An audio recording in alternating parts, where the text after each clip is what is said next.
原來胎教可以透過水嚟做嘅喎，而我哋喺媽咪嘅肚裏邊呢個胎盤嘅裏邊嘅水都係有能量嘅喎。身心靈之水也能教胎。相信大家都有聽聞過日本嘅博士 Dr. Masaru Emoto， 佢曾經做過呢一個水嘅測試。咁首先佢對住第一杯水，每一日都講一啲讚美嘅説話、美好嘅説話、動聽嘅説話，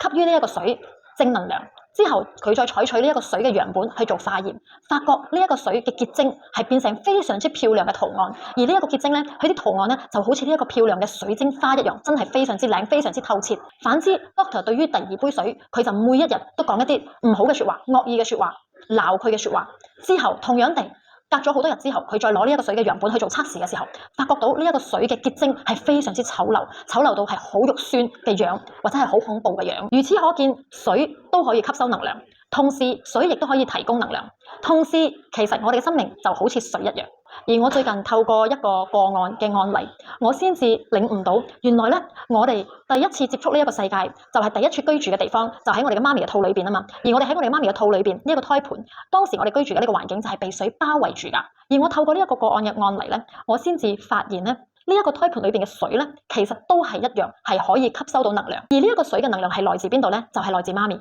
來自媽咪嘅情緒。咁你想象一下 ，Doctor 嘅呢一個實驗同呢一個肚裏邊嘅呢一個胎盤裏邊嘅啲水係一模一樣嘅情況。媽咪嘅負面能量、負面情緒、憂慮、焦慮、悲傷、感覺到不被愛等等呢啲負面情緒，就會影響到佢胎盤裏邊嘅呢啲水。而呢啲水咧，佢會吸收到媽咪嘅負能量之後咧，呢啲水就會開始變得負能量，跟住可能甚至乎更嚴重嘅呢一啲水會變得渾濁，好似我哋講嘅污糟嘅水咁啊。而你嘅 BB 就住喺呢一個胎盤裏邊噶嘛。咁佢係被呢啲水包圍住噶嘛，所以呢啲水係可以直接影響到你嘅 BB 嘅，佢直接影響到你嘅 BB 嘅係呢一個水帶嚟俾呢一個 BB 嘅能量。喺未經過任何科學根據嘅情況之下，我估計我猜一啲水係直接接觸到 BB 嘅皮膚噶。咁如果媽咪有負面情緒嘅話，會唔會直接影響到 BB 皮膚嘅問題呢？我哋大家都知道 BB 喺媽咪嘅肚裏邊嘅時候，係透過呢一個臍帶同媽咪有直接嘅連接㗎。無論係媽咪吸取嘅營養都好啦，或者係媽咪一種情緒都好啦，其實都可以透過呢個臍帶，再透過 BB 嘅呢一個肚臍窿